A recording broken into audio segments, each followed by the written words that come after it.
Have you ever binge through a whole cake? The Oreo cookies dipped in peanut butter, the Doritos in French onion dip, maybe all of the above, and then purge them. Maybe for you, it wasn't sticking your finger in your throat. Maybe it was X-Lax. Maybe it was over exercising, just to make sure you got it all back off. Well, this episode is for you, or if you know somebody who was on your dorm floor, your roommate in college, maybe you now. Maybe you've experienced that recently. The holidays are upon us, and or we're just there, and it seems to roll into one holiday after another built around food or chocolate somehow. So it's fairly natural.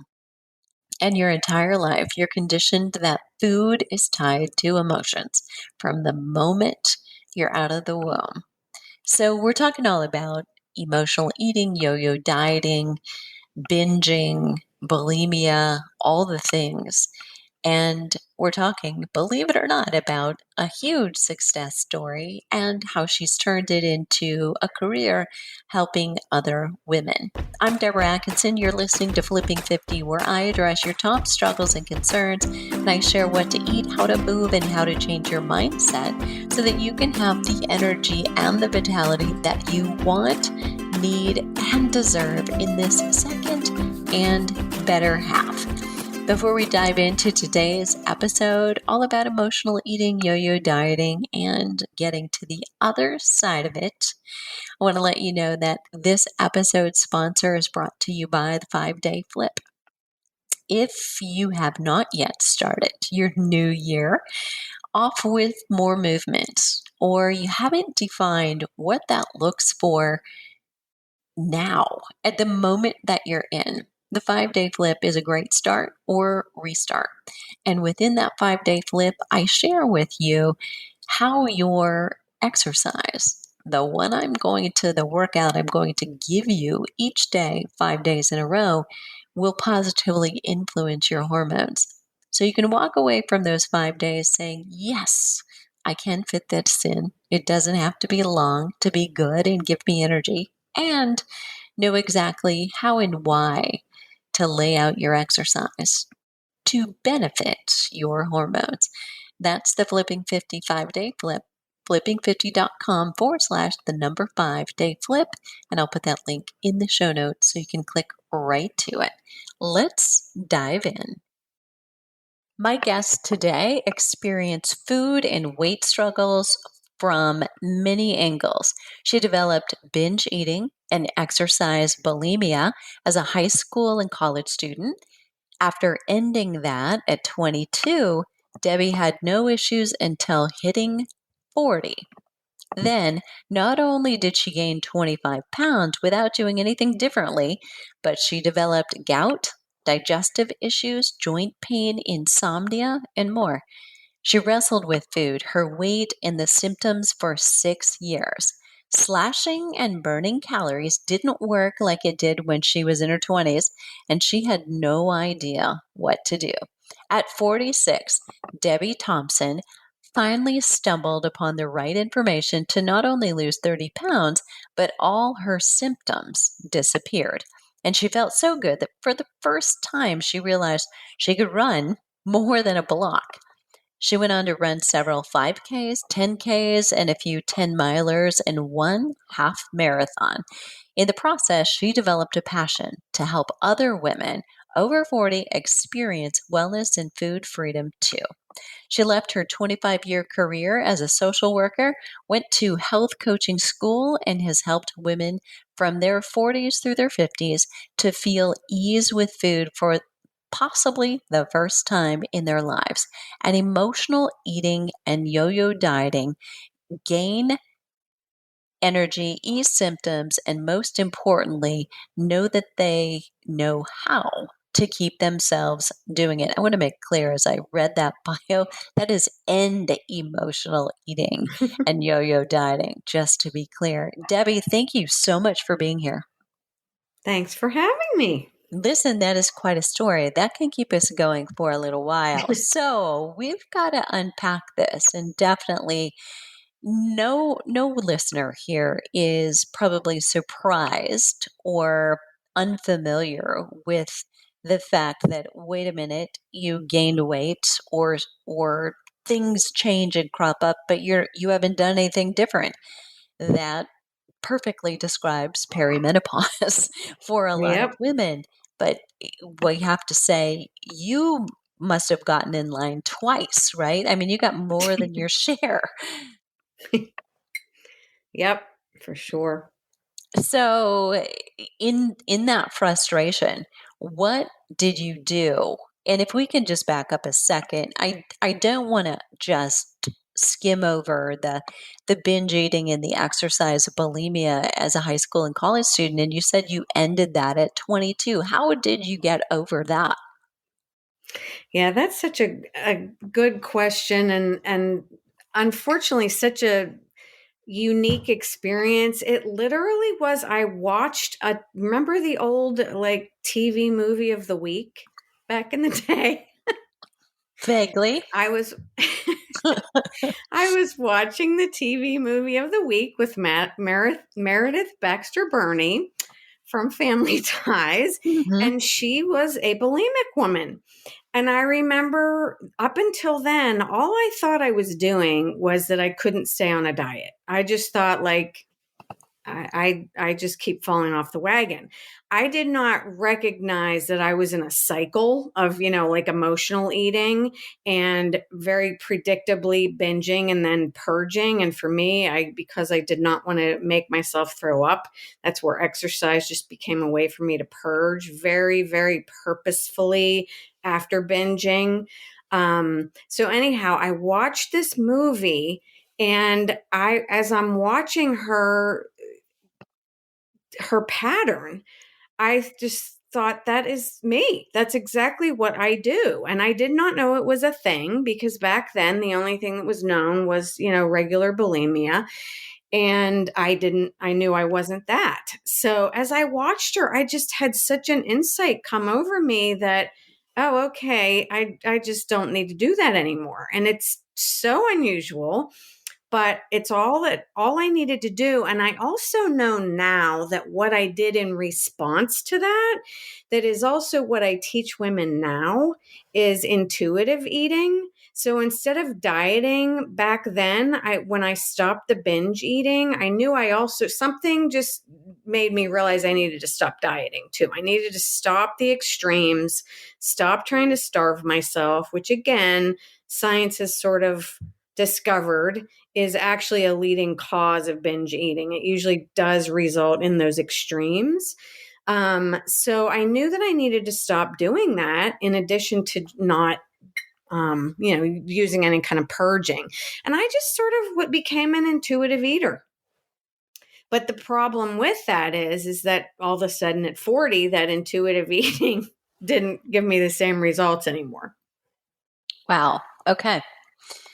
So thanks for that explanation, because I think so many women can identify with that. And I think we're the era where everybody remembers the Mm-hmm. Karen Carpenter story, right? And they Yes. remember, flirting with that. Or if it wasn't them, it was a friend, or it was someone Yep. in their circle, or someone on their dorm floor or in their sorority who was struggling with it. So I think, what I've found true, and I've done a lot of study, because in physical fitness, teaching at a university, you see quite a bit of it. You see the exercise bulimia, actually, Mm-hmm. and you see it among men as well. But often, what I found is, while teaching at a university, and having been there and flirted with that myself in college, then it often cycles back. And women in their late 40s, early 50s are also going through kind of this resurge of disordered eating and or bulimia, uh, and it's ironic, but it's almost like adolescence and menopause both Mhm. trigger these major changes in our lives, and that is often what is a trigger for that kind of behavior. So if you're listening and you've experienced any of that, this is just to say we're not claiming we have all the answers here, but just you're not alone. Um, so know that.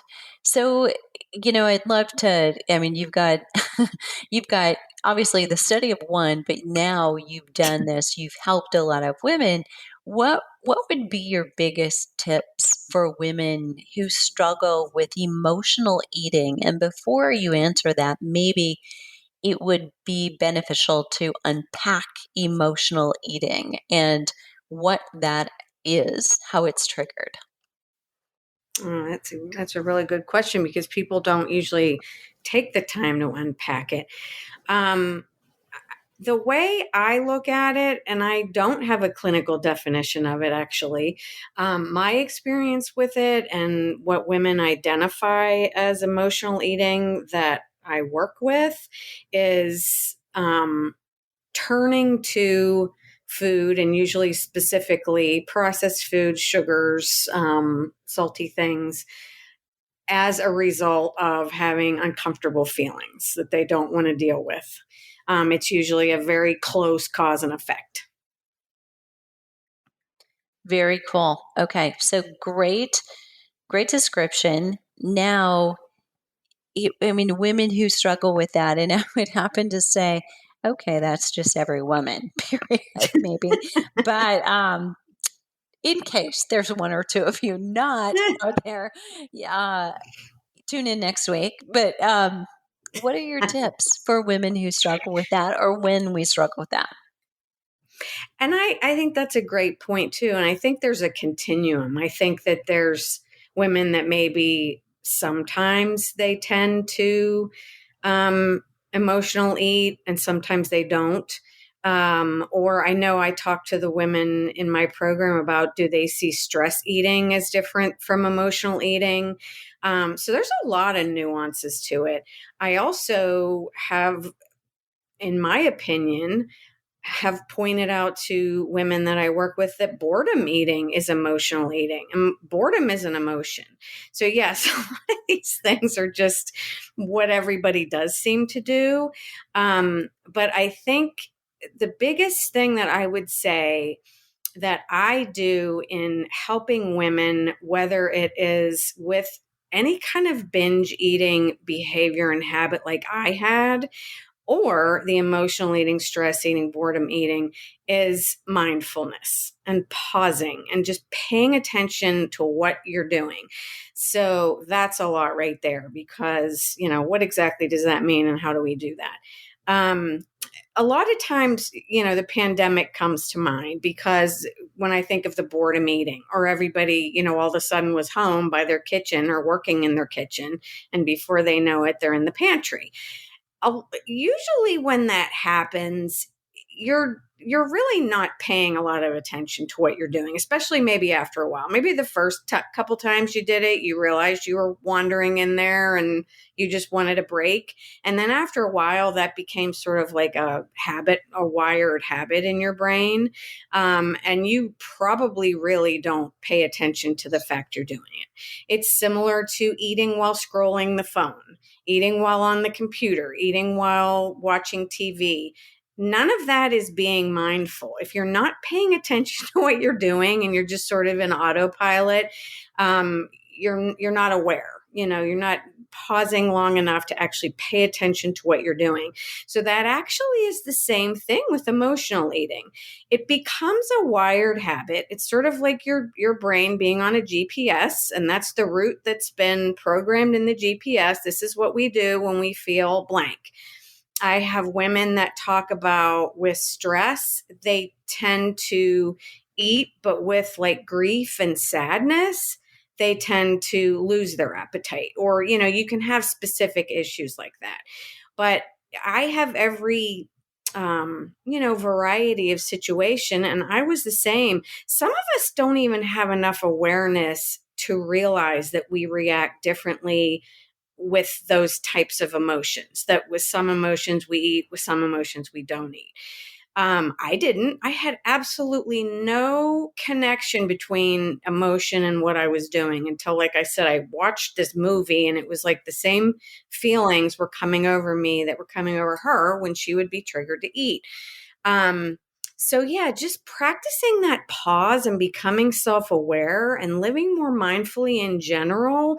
When you realize, for example, that the pandemic hit and you are going to eat at home, it shouldn't really be a surprise that I'm going to be by my kitchen. Maybe I should, stay aware of what I'm doing, because if I start creating this habit, it will just be wired.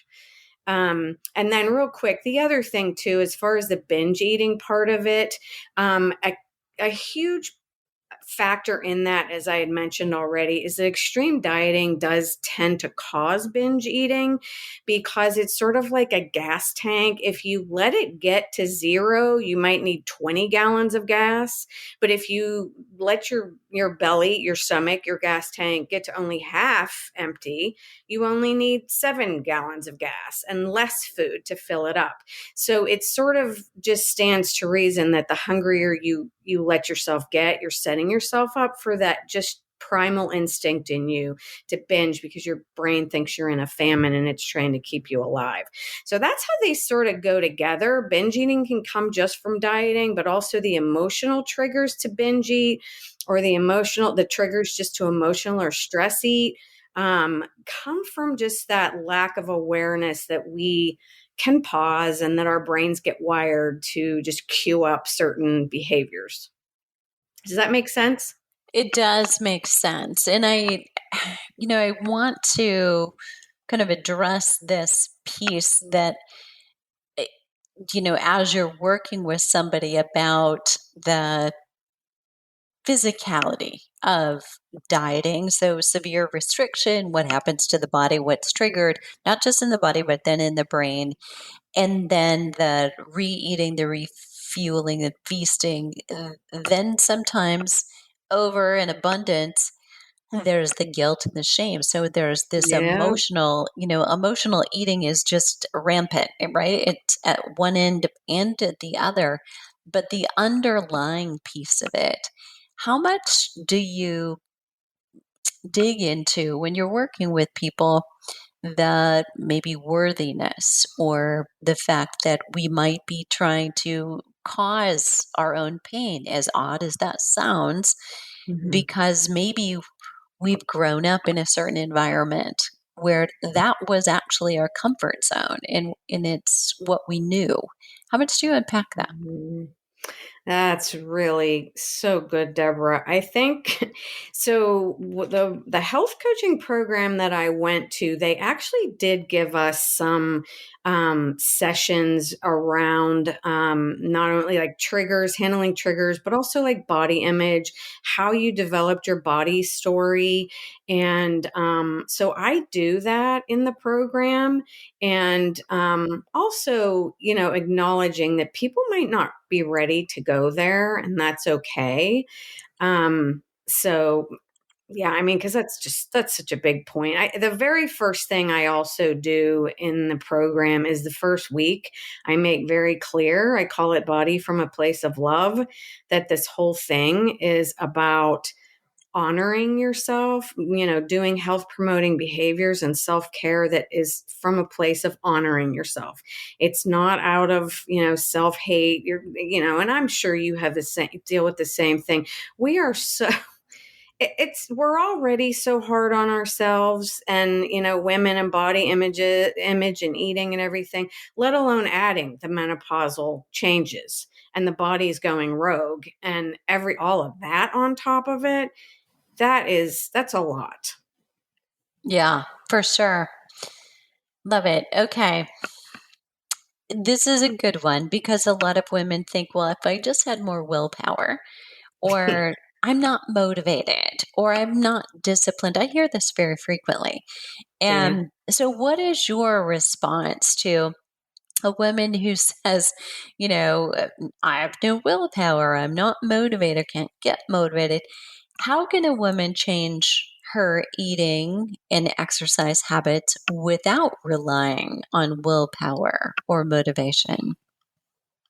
Yeah, this is so I don't, what's the word? Like unknown. We are taught, I think, and just innocently believe that we can find motivation somewhere. Or there have been times where we have been super motivated. So it's effortless to go work out for that phase of time. Or we somehow have ourselves so psyched up that our willpower is super strong. So because we have relied on them in the past, we feel like that's what works. So if it goes away, we don't have anything else to rely on if we don't realize that there's other resources within us. So the way I explain it is it's sort of like an electric vehicle. Many of them have gas as well as electric. And so willpower and motivation might be sort of like your gas tank in your electric car. But whenever your electricity or your gas is not needed, like to get up a hill, the battery is what the electricity is, what the fuel that the car runs on. So just like you can use the willpower and motivation when you have it, you can tap into a different energy source within you.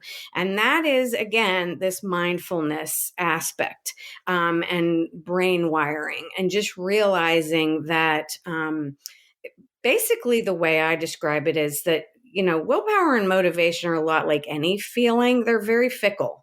You can't control them all the time. They come and go without us doing anything differently.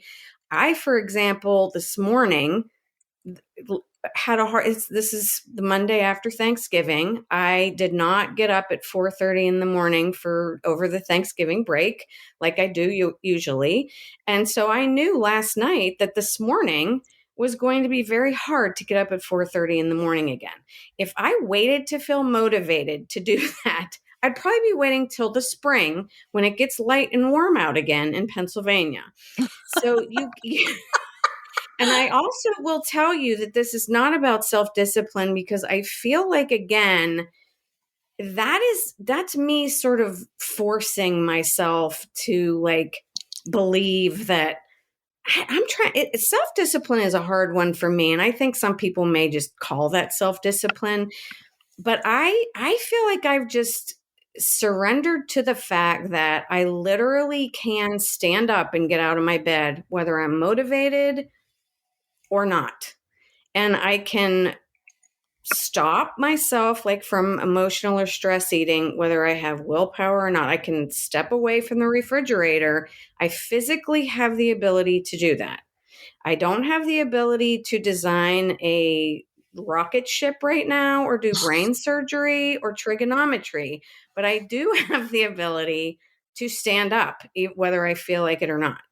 So that's what I mean about just tapping into just an awareness and an understanding of how our brains and our feelings work versus relying on those and those alone. Great answer. Yeah, I really love that. And so simple, and yet I think we sometimes struggle for and make the easy complex. Yeah. Yes.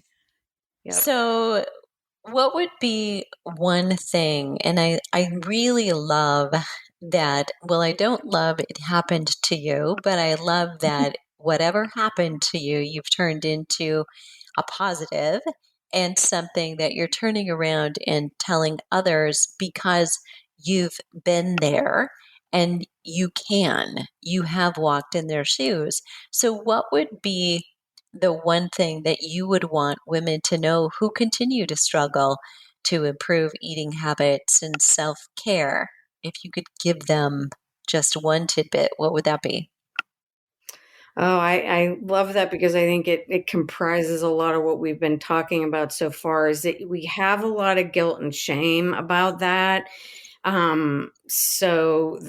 Because we're already so shameful about struggling with this issue over and over again, or ashamed of our relationship with food, and there's a lot of secrecy around that, that in and of itself becomes like another hurdle. We're trying to like not be so down on ourselves, in addition to the fact that we have these habits to overcome. So, very much easier said than done, but please, relieve yourself of that shame and blame, because you are doing the best you can, and you've done the best you can with what you knew to do. Again, everyone, I would think in your audience, Deborah, most of us growing up with this diet mentality, many of us inherited these disordered eating patterns because of the diet mentality we grew up with. And that is nothing to be ashamed of. Our brains were just doing what they needed to do to try to keep us alive with all of these extremes we were going through. So first, getting rid of that shame and blame, and therefore having hope and knowing and believing and trusting. All right, well, if this was almost logical and didn't have anything to do with me being weak, frail, something wrong with me, then it's about, learning the skills and, following the skills, and absolutely working with someone who specializes like in this age group and with a very just reasonable, sensible. I work with a baby step approach. I know Deborah talks so much about not the extremes, not over exercising. It's just so important to help heal that. You will just start. This is what the women in my program notice. These things just die down. The struggles they had all these years just start to die down. It just calms down because you are not doing this same approach over and over and over again. So very rich. Okay, so I know that listeners are going to want to know where can they get more Debbie? Where can they find you? Well, it's pretty easy. Just Debbie Thompson Coaching. So on Instagram or my website, or on Facebook. Actually, Facebook is just Debbie Thompson. I do not have a page right now, but I have a public profile, so I can be found there. Okay, great. And you have a Facebook group too? Yes, I do. It's called Women Thriving Over 40. Fantastic. And I think that also helps so many to have a group, have a village, right, of people Yes. who understand you. Some within that group are doing already what you want to be doing or wish you were doing, and some will be right beside you struggling, and some will probably end up being the person you turn around and offer a helping hand Yeah. to, which I think is really a part of the journey, is going through it and looking from all sides at where you are and what you can do. Debbie, thanks so much for joining me. Sure. And Thank you. listeners, now it's up to you. So if there were a question that you wish you could have asked Debbie while you were in a room with her, what would that be? You can add your question or comments to the show notes at flipping50.com/beat cravings. That's beat cravings. And what are you waiting for? Let's start flipping 50 today.